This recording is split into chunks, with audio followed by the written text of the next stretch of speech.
do that. But in the reality, it's like, no. It's like, you don't get that. Right. Other thoughts? Very good. Other thoughts? Well, for me, like looking at it, I think it's like parts of it were showing how like everyone is different and has like different needs, and not everyone is gonna need the same amount of things or like the same thing. I don't know. Just giving everyone the same thing isn't always helpful because there's different needs to meet. Right. Right. Great. Anything else? Anything else you see in this picture? Or feel? Or I have another thought. After looking at it again, it seems like the tallest person is getting the most help in reality. right. That's what I was Right. So is that kind of how we feel things are right now? Like where the people maybe with the most privilege or the most resources or the best experiences get the best things or the most things, but they may not really need it? Where those that need it to achieve what they're trying to achieve don't get it? And so that's where the reality box is. And then we always hear about justice for all, right? And so, you know, justice for all, people tend to think about the equality part, where we just give everybody needs the same thing, and then they'll be able to achieve the same thing. That's not true. We all have different experiences, we all come from different backgrounds, we all have different barriers, we all have different successes that will make us achieve differently. So it can't be just everything the same thing. And then a lot of us do-gooders, right? We think, oh, I know what this community needs, I know what this person needs, I'm just gonna give it to them, right? And then it may not be exactly what they need. So looking at what is needed, how can I get all those three people to actually get what they need to get? And in this picture, it's to see the game. And this is just basically, I mean, if I could sum up health equity and disparities, I love this picture because it just tells us, you know, where the reality is, what people try to do that's not very helpful, but what we need to do to actually achieve what we're trying to achieve, which is not just, equity is good, right? Where we can give people what they need to achieve what they want, but how about going deeper and just removing the barrier itself, right? Remove that fence. So we don't even need to start giving all these extra resources. Where can we get to the root of it, right? So you can go next slide. So health equity, you keep hearing it, health equity. What does it mean? It just really means trying to achieve the best health outcomes for all people. That's basic what it means. How can we do that? How can we get everybody to achieve the highest, best, most excellent health possible? And it's definitely threatened by things we call health disparities and different social contexts that threaten this. So when we think about health equity, there's definitely many areas that we have to look at and think about to see how we can achieve this thing called health equity, right? And we think about the social context, where people live, where they play, where they work, what their health behaviors are, where they get educated, where they go to school, the experiences that they see and they have in their own experience, in their background, in their communities, and then how these things affect health and even disease process, and then, you know, whether this actually causes something like premature death, which I'm going to talk about in a little bit too. Next slide. And so when we think about health equity, we kind of think about access, right? And a lot of these things are actually broken down about access. But access to what? We think about health equity, we think always about health. So the healthcare system, clinics, and all that. But it's actually access to everything that we have access to as human beings. And that is so much, and we'll dig deeper into that. Go ahead, thanks. So, like I said, a lot of our health equity is threatened by what we call disparities or health iniquities. And when we think about health disparities, we think about those things, those contexts, those factors that actually affect people's health and make it disparate, making it different.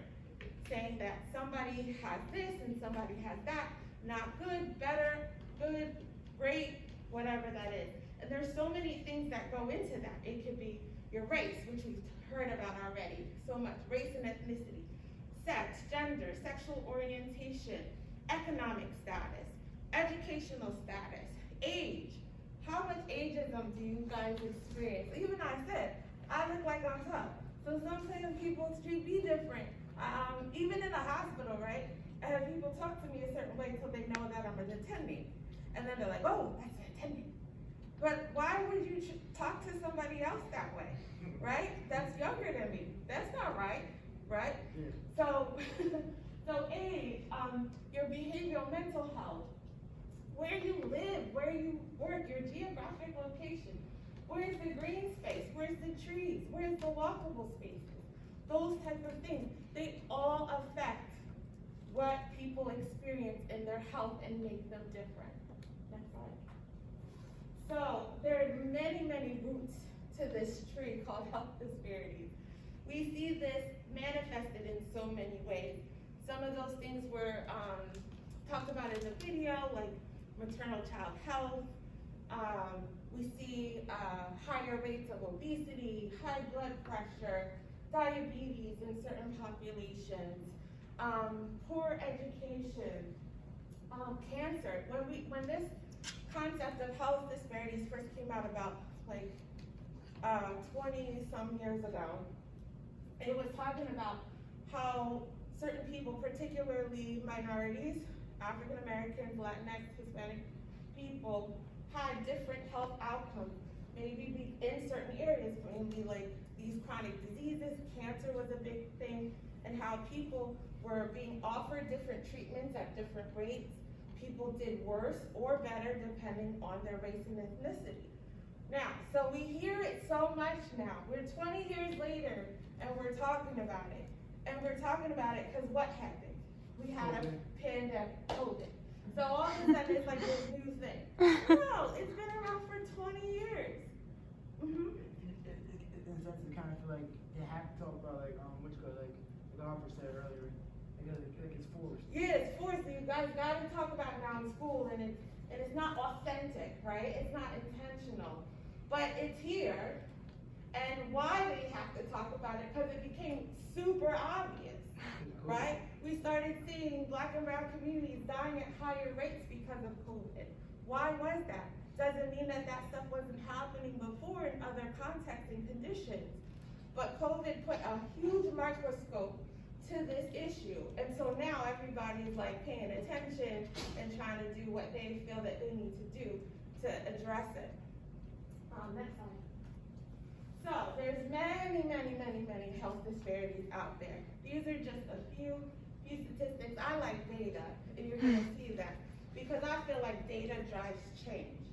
But you can see here in terms of Black and brown communities, higher rates of cardiovascular death, higher rates of behavioral health issues that are often stigmatized and not talked about in the communities, diabetes, obesity, higher rates of women and children dying around birth. So again, why is this? The lady in the video just said, just being Black, being a Black woman makes me at higher risk to have either die in child labor, childbirth, or have my child be born prematurely, or die. And that's significant. Why is that? We really got to get to the deeper roots. Next slide.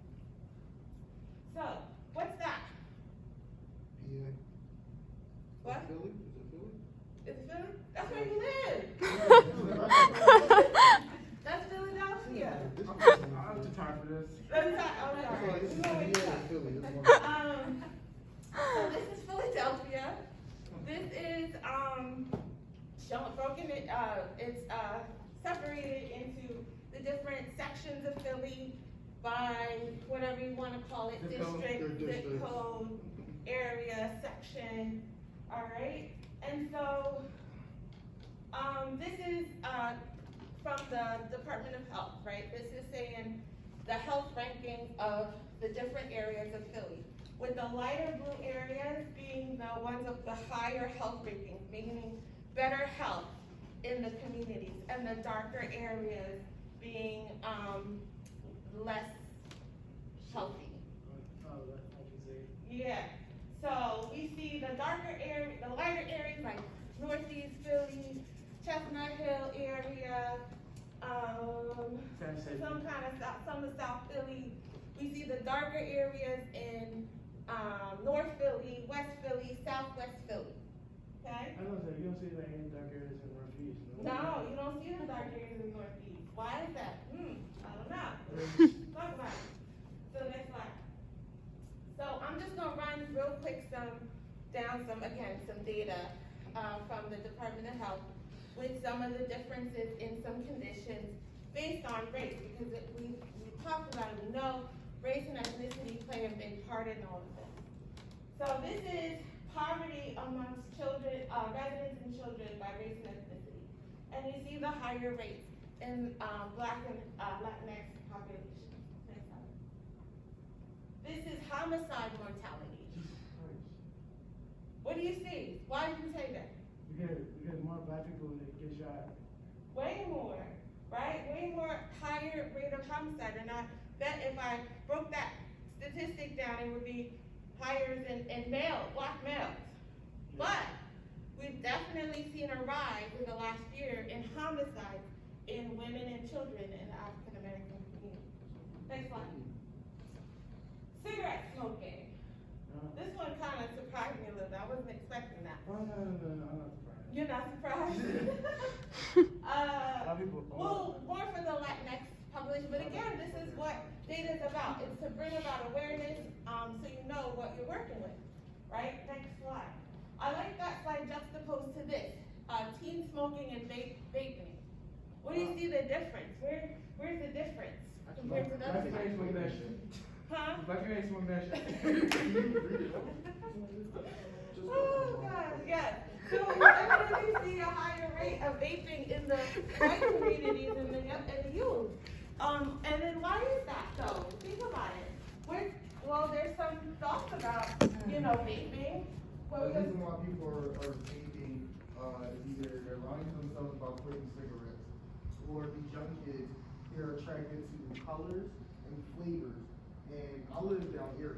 There's 4 smoke shops, not even a block away from each other. I mean, there's one here, one here, one here, and one here, and there's easy access to get all that stuff. Right. And they don't check for ID, none of that. That's probably why. If you go down in the Hispanic communities, I know for a fact they got a lot of smoke shops too. But are the smoke shops selling the vaping stuff as much? Yes. Yeah. They're selling those way more than cigarettes. Like I've talked to them about it. And They sell like what is it called, the puff bars everybody goes to? Yeah. They sell more of those than packs of cigarettes. And it's definitely become a fad thing, like it's very popular among teens, Mhm. but it definitely became more popular in the very beginning in the white communities, the more privileged communities, because that's where the access was. Now they see what it's doing, now They're you're giving it seeing to more us. of that coming into the city, right? So, I always think that's an interesting statistic. Next slide. This is self-reported poor or fair health. These are, how you feel your health is, that you feel your health is poor related to others, right? And we see that people in general, whether or not they generally feel that their health is poor compared to the rest of their counterparts. Next slide. Diabetes, hypertension, obesity. We know about that, right? But this shows it. The higher prevalence in our Black and brown communities. Next slide. This is one of my favorite slides. This is COVID. Oh, dear God. So the left shows the incidence, the amount of positive COVID tests, right, in the city. You see the darker areas have the higher dense population with COVID, more positive COVID. Hold on 1 second. And then the lighter areas less. Then you look on the right, that's vaccination. So dark means, definitely more dense or worse. Light means better, which is a whole nother thing. I could go on about that. But anyway, what do you see? Do you see how it's flipped? There's less vaccination in the higher rates of COVID areas. That's very interesting. Yes. Some reason for that is because like some people like they still don't think that the vaccine is really like safe, and like the reason why these like COVID cases are more positive because like I've been noticing in my area, I live in Northeast, and we're seeing a lot more people not wearing their masks and whatnot, and they think that they're like, oh, like, they think that they ain't gonna get sick, even if they are vaccinated, they don't think they're gonna get sick. Yeah. So there are many different reasons why that looks the way it is, but a big, I could give you a whole lecture on COVID and the racial disparities between COVID, right? But we know that there are many factors relating to this, whether it's just, again, where we live, where we work, where we play, or is it the myths that we hear and we believe as certain communities, or is it the mistrust of the healthcare system that makes this map look the way it does? That's fine. And when we talk about youth, break it down in terms of where the health disparities among youth are. We have in Philadelphia some of the highest rates of childhood poverty, childhood malnutrition, childhood housing insecurity, and homelessness. And definitely I know you guys are aware of all the sexual inequities, especially for underrepresented minorities in the health system for youth, just how your access is to get to the doctor, the things that you experience in your lives, and we're gonna go a little bit in depth on that, yes? I think the reason why a lot of this is such high numbers when it comes to youth is because a lot of these youth are getting removed from their homes. Like their parents are kicking them out for simplistic things. And I think that we just need to normalize, like in our generation, we need to normalize allowing our kids to stay with us until they're actually on their feet. Because it's like, a lot of kids, like I was saying to my group earlier, a lot of kids are getting kicked out at a very young age. I do, not consensus, we go around and we check like youth homelessness about once a year with Valley Youth House. And the numbers are just getting higher and higher. Yeah. And that's just because like we have normalized, oh, you're 18, you're grown, get out, basically. And I think that we need to flip that around, because when parents do that, when they're at a certain age, whether they're 18 or they're younger, they're basically cursing us to not be able to fend for ourselves, because we don't know what we're doing. Yeah. Like we're 18, but like we are not old enough to make our own mistakes yet. Right. And if we do, we have no backup plan but our parents. But now we don't, because we're getting removed. So that causes a lot of the sex things going on, because unfortunately some people, Well, you come and present the rest of my slides. Oh, I'm sorry. No, I'm just saying, it's good. You set me up for the rest of my slides there. That's awesome. No, I'm about to just show some of those statistics. And like you said, it really starts young. It starts about our childhood experiences that really start the pattern and the path to the things that we're seeing as adults. Okay, so what he's talking about actually can lead to hypertension, diabetes, obesity. You're like, how? I'm gonna tell you in a minute. So that, have you heard of ACEs, adverse childhood experiences? Have you heard of that? Some of you? Okay, and so it's like all these things, and there's an evaluation you can do to kind of count your ACE score. We're finding issues right now, sorry. So, but your childhood experiences, especially those adverse, how they build this block and this pattern towards probably something like premature death, right? So you have these experiences, then you have this context in which they come, right? And then how you deal with it, the self-medication, the drugs, the sex, the substance use, and then in eating, huge huge drug, right? Huge way of self-medication, which causes obesity, which causes more higher rates in hypertension and diabetes, which causes cardiovascular disease, which causes you to have an MI at 40 or 50, and then you're dead, right? So that's just an example of how what you're talking about, our childhood experiences can create some of these disparities that we're seeing, especially in our communities that are so traumatized. Next slide. Look at the ACEs, some ACE scores. Philadelphia compared to Nashville. Thoughts? Jesus. I'm sorry, I'm nosing. I told you I was gonna wake you up. Go ahead. When I saw the numbers, it's like, that's crazy. Yeah, it's crazy. What are you gonna say? I just believe the numbers are higher, just from They probably, personal this experience. is slightly older data. Oh, okay, cause I'm like, Specifically with domestic violence. Yeah. yeah, that's just Especially abuse with the as last well. year, I've right? seen it a lot more recently. Especially with the household number in prison. Yep. Especially for black people as well, I feel like. And so the deeper again areas is higher risk for what we call morbidity or mortality, higher rates of death and illness related to ACE scores and Philly. And again, where do you see the darker areas? You have the same areas in Philly, right? Next slide.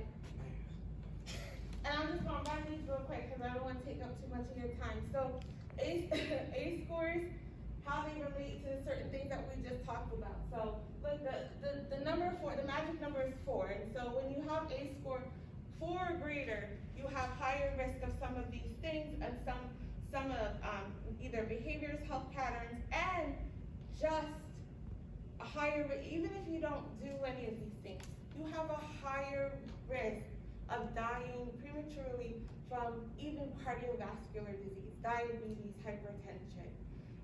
Trauma literally, and there's studies out there, there's papers out there, it literally changes your DNA.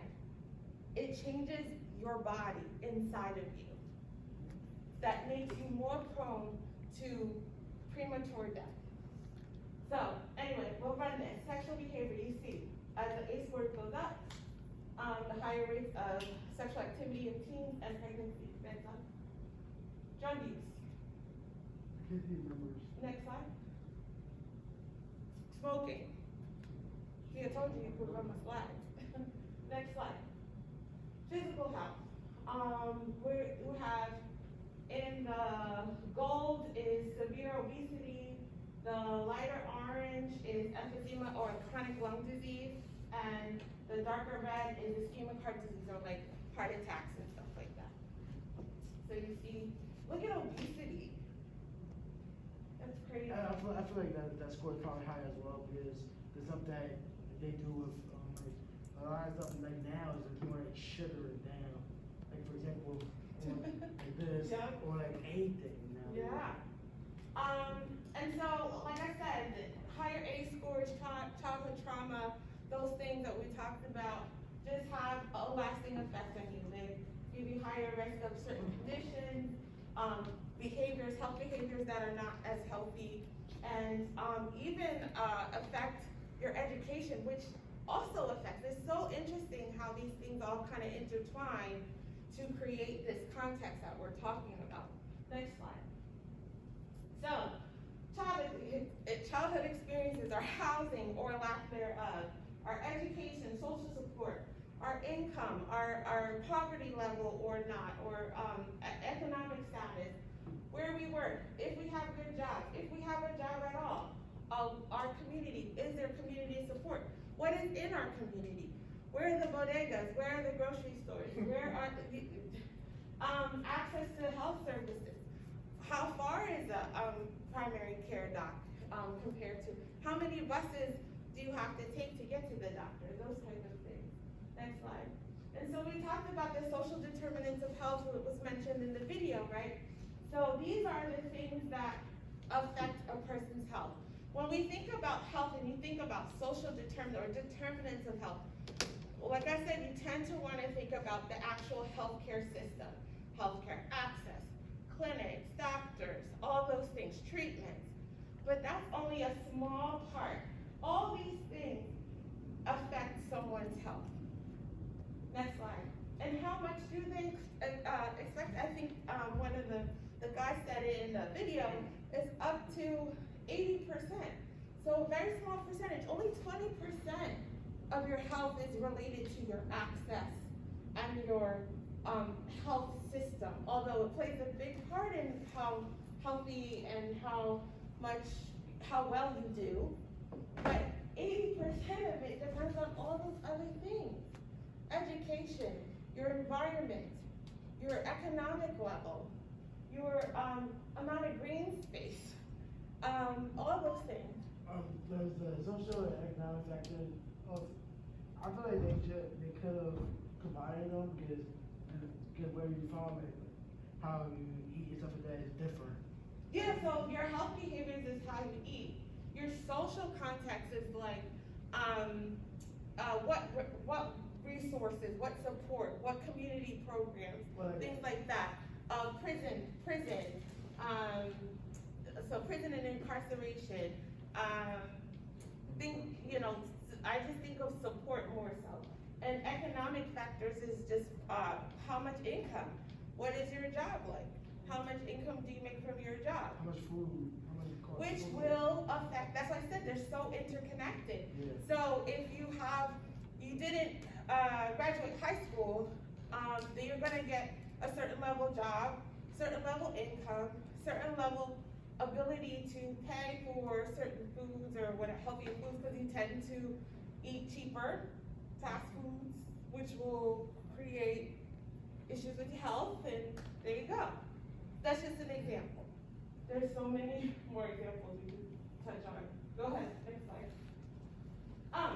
So like I said, social determinants of health, only 20% is actually healthcare access and stuff like that. 80% is the social parts of it. This is Philadelphia again. Again, you see the darker orange is the poor health outcomes related to lower,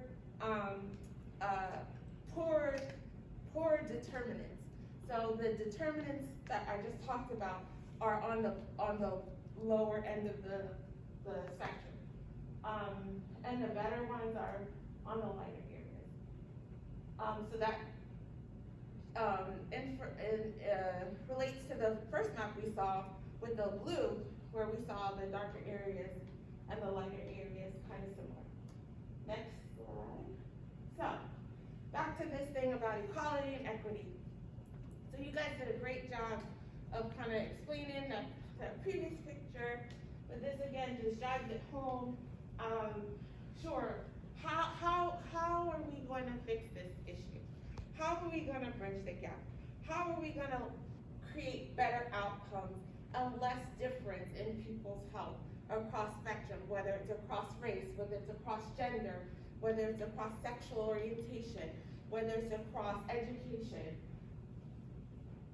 So we have to find out what those building blocks are, what those stacks are, to try to get people to achieve what they're trying to get in terms of their health. Next slide. But it's not just about giving these resources. I think somebody mentioned too, it's about kind of individualizing it, right? So I love this picture because it shows there's no one size fit all. Even in the boxes, you can't just everybody get a certain amount of boxes. You might have to tweak that box to make it fit better and make it a better resource for that individual or that community or that population. So we might need to change it a little bit, change it up so they can better utilize it and it be effective. Next slide. So we're back at our first slide. So, this is what this is about. It's the first conversation that you're having, and this is what we need to do to try to think about the reality. Where are we right now? Where do we want to be? What are the things that we can at least start to do to achieve, to start to move towards closing that gap, creating equity in all of those contexts? It can't just be about health and the health system. We have to look at these other determinants of health to get better health for ourselves, our communities, our families. and it starts with you. Next slide.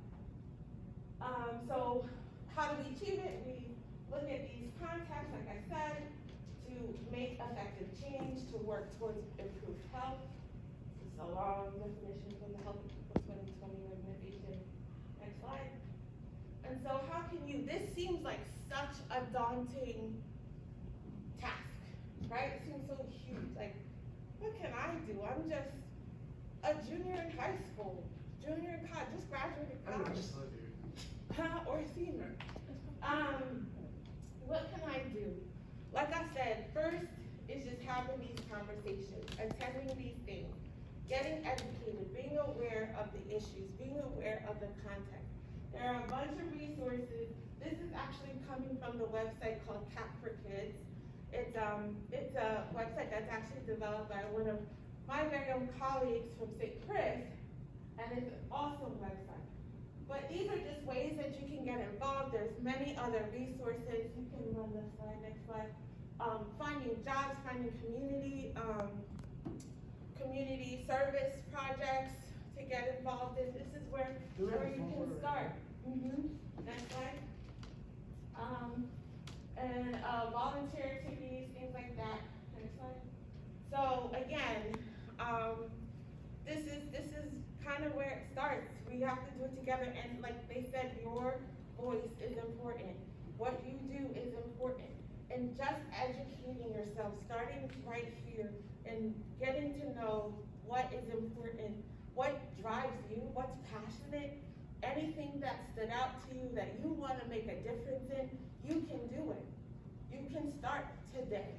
You can start now. You don't have to wait, like you said, till you're an adult and you learn about adult things and have adult lives and then get busy and don't really have time for all this, right? No, you can start now. But it's all about trying to get everybody to have an equal, fair, excellent chance at achieving the best health that they can. And so with that, I think I'm done. And